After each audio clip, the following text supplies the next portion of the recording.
Okay, so what's up everyone? It's me Adin and welcome to another video. তো আজকের ভিডিওতে আমি কথা বলবো আমার এবারে বিশ্বকাপে কেনা জার্সি নিয়ে।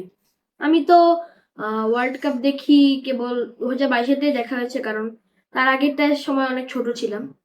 তো এইবারে জার্সি কেনার মধ্যে হচ্ছে এবার কিনেছি ইংল্যান্ডেরটা। প্রথমে যখন গিয়েছিলাম তখন চেয়েছিলাম আর্জেন্টিনারটা কিনতে, কিন্তু সেটা হয়নি।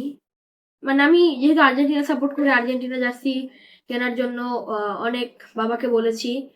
তারপর যখন কিনতে গেলাম তখন দেখা গেল যে জার্সিটা অ্যাভেলেবেল না।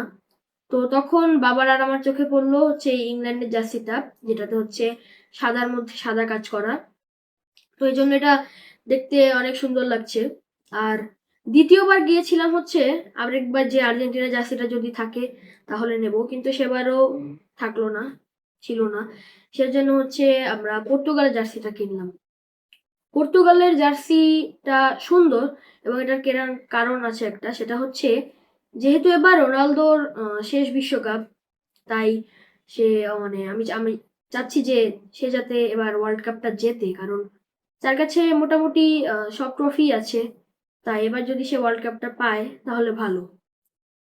ভিডিওটা থামিয়ে মনে হলো যে যেহেতু পর্তুগাল বা CR7 নিয়ে কথা বলছি, সেজন্য পর্তুগালের জার্সিটাই পরে আসি।